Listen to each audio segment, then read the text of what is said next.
Ok, pessoal, tudo bem? Dando continuidade no vídeo anterior, vamos avaliar aqui uma outra possibilidade. É muito comum a gente usar dessa forma aqui, um senão se mesmo, tá bom? No entanto, é possível vocês virem algo desse tipo assim, ó, um senão, abre uma chaves, aí esse bloco todo aqui, ó, esse se com esse senão, ele vai estar dentro do senão de cima. Você pode ver uma estrutura assim, você pode ver algum código implementado dessa forma, tá? Esse código aqui, eu confesso que ele chega mais próximo desta visão aqui, tá? Então, se a gente olhar a explicação do vídeo anterior, onde eu mostrei esse fluxo de execução aqui, esse desenho aqui se parece mais com essa implementação, né? Então, olha só, esse bloco se senão, esse bloco se senão, ele está aqui dentro, ó. Ele aqui, ó. Olha só ele aqui dentro, ó. Ele inteirinho aqui dentro, certo? Então, ela se aproxima mais, tá? Só que, dependendo da quantidade de Cs aninhados que você precisar, essa estrutura começa a ficar muito complexa se você fizer assim. Vamos imaginar que nesse senão aqui tivesse uma outra possibilidade. Você teria que fazer um outro se senão. Se alguma coisa, aí você colocaria, por exemplo, alguma coisa aqui dentro, e aí você colocaria um senão aqui. Não preocupa com, por enquanto, o que iria estar aqui, tá? Eu só quero que vocês analisem aqui a estrutura. Sei lá, vamos imaginar que aqui tivesse, sei lá, valor é igual, valor é diferente de, sei lá, 10. Diferente é exclamação igual, tá? E aí, caso contrário, faz outra coisa, tá bom? Sei lá, fazer isso aqui. Então essa estrutura ela vai ficando muito grande, tá? Desse jeito aqui ela vai ficando estranha, porque ela vai ficando muito comprida, tá? Então começa a ter muitas chaves abrindo e fechando. Então isso aqui, à medida com que vai crescendo, começa a ficar muito confuso, tá? Então o que a gente faz de maneira muito comum, normalmente é tirar essas chaves aqui, subir esse si ali para cima, tá? E eliminar essa quantidade de chaves que a gente tem aqui, tá bom? Então essa é a estrutura mais comum da gente fazer, tá bom? Desse jeito aqui, tá? Deixa eu fazer um comentário interessante aqui. Provavelmente quem estiver atento aí na programação e estava assistindo os outros vídeos anteriores, pode ter notado essa situação aqui. Vocês devem ter se alguém tá bastante se alguém for observador aí, né, provavelmente deve ter visto assim. Olha só, cara, esse comando aqui, ele tá igualmente escrito aqui, aqui e aqui também. É o mesmo comando. É o mesmo comando. Na verdade, eu coloquei isso de propósito, tá? Eu coloquei de propósito para a gente chegar neste momento do vídeo aqui e a gente ver essa particularidade que a gente pode eliminar a escrita desse comando aqui de maneira repetida várias vezes, como vocês estão vendo aqui, tá? Olha só, eu quero que vocês se concentrem na execução desses três comandos aqui. Então, ó, comando 1 executado, comando 2 executado, comando 3 executado. Independente do valor, se o valor for 10, ele executa os três comandos.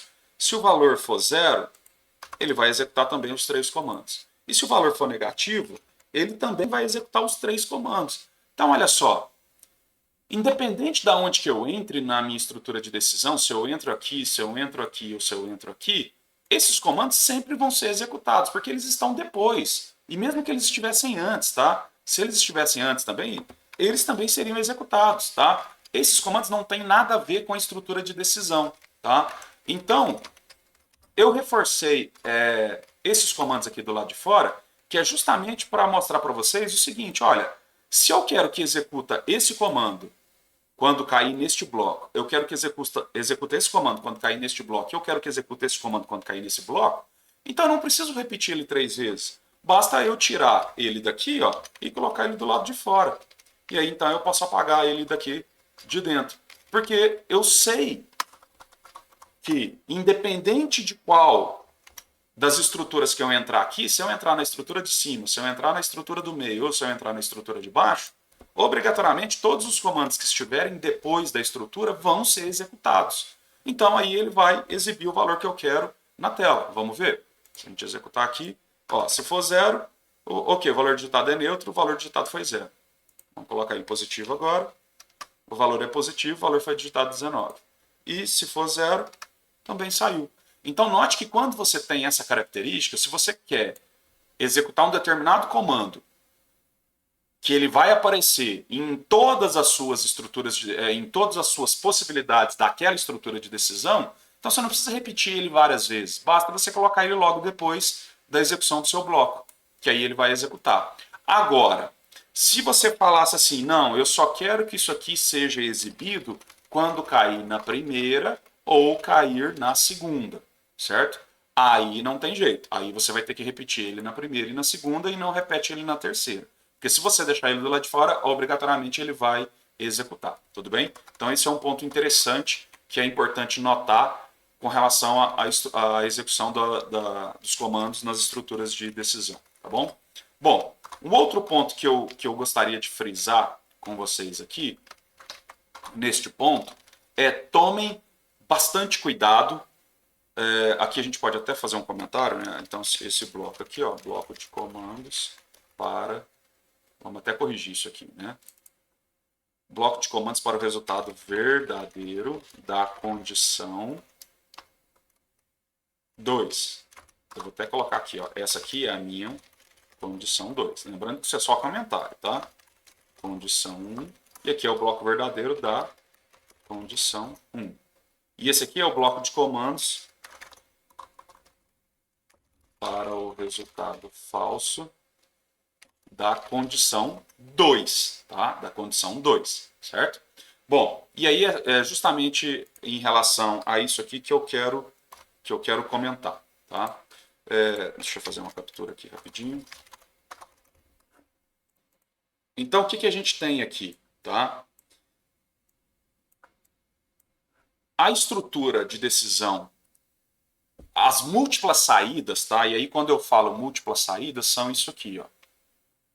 Ó, isso aqui é uma saída, isso aqui é outra saída, isso aqui é outra saída. Então isso aqui a gente chama de saídas, né? Saídas da estrutura de decisão. Então aqui eu tenho uma saída, outra saída, outra saída.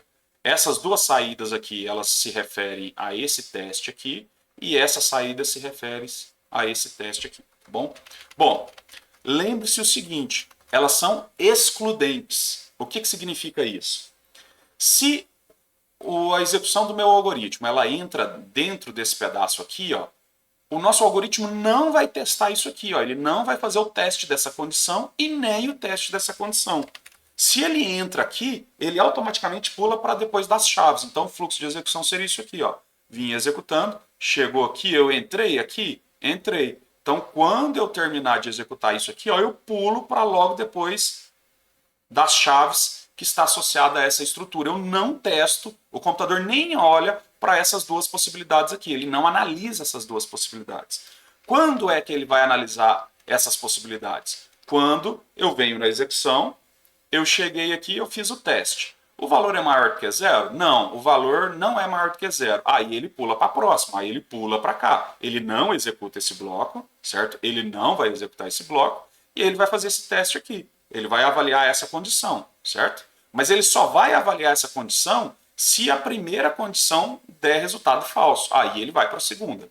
E aí na segunda ele vai fazer o teste. Se isso aqui der verdade, aí ele entra aqui e executa este bloco de comandos. Executou tudo que está aqui, ele ignora esse senão. Ele simplesmente pula para depois das chaves. Então isso é excludente. Se eu executo o primeiro, eu nem olho para os outros dois. Se eu não executo o primeiro, eu olho para o segundo. E se eu executar o segundo, eu nem olho para o terceiro. Agora, se eu fiz o teste do primeiro, deu falso. Fiz o teste no segundo, deu falso, aí eu vou para a terceira, tá bom? Então isso é muito importante vocês sempre lembrarem deste comportamento da estrutura de decisão múltipla, tá? Não só da múltipla, da composta também, né? Na composta, que é o se senão, eu só vou testar o senão se o meu se não der resultado verdadeiro, certo?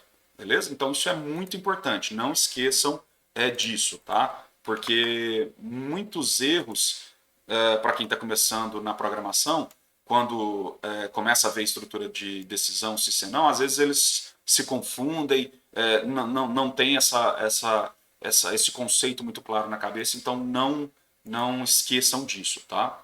Bom, só para a gente finalizar aqui, e para vocês entenderem o porquê que é possível a gente escrever o se senão desse jeito aqui, é porque tecnicamente a maior parte das linguagens elas permitem fazer isso aqui, ó. Se eu tiver apenas um único comando dentro do meu se, só um comando, eu não posso ter mais de duas linhas. Se eu tiver apenas uma linha, é possível a gente tirar as chaves. Não é necessário escrever as chaves, tá? Então aqui, por exemplo, ó, eu só tenho um comando. Então eu posso tirar as chaves. Aqui eu tenho também apenas um outro comando. Então eu também posso tirar essas chaves daqui. Ok? Posso tirar. Aí se eu tiro lá em cima, eu tenho que tirar aqui embaixo. E no senão, aí vamos supor que no senão tivesse dois comandos. Aí não tem jeito. No senão eu tenho que deixar as duas chaves, certo?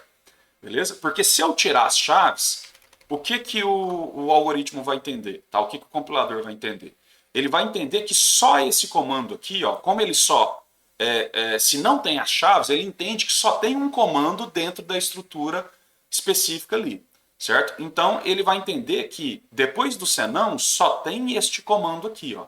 Esse comando aqui, por mais que a gente tenha feito a indentação, ele não vai entender que isso aqui faz parte do senão. E ele sempre vai executar isso aqui. Então se a gente colocar isso aqui, ó, colocar um xxx aqui, olha só o que vai acontecer. Independente se passar no senão ou não, olha lá, ele vai executar o xxx, ó, tá? Saiu o xxx. Agora, se eu coloco umas chaves aqui, aí não, aí ele vai entender que tudo isso aqui faz parte do senão. Se eu executar de novo, agora o xxx não aparece mais. Ele só vai aparecer em que situação? Quando eu digitar um valor negativo, né? Menos 19, porque o menos 19 não é maior do que zero, então pula para cá. Se menos 19 é igual a zero, também não, então pula para o senão. Ok? Então agora vai sair o xxx. Então, essa estrutura do se senão é basicamente isso aqui, ó, tá? É como se eu tivesse isso aqui, ó.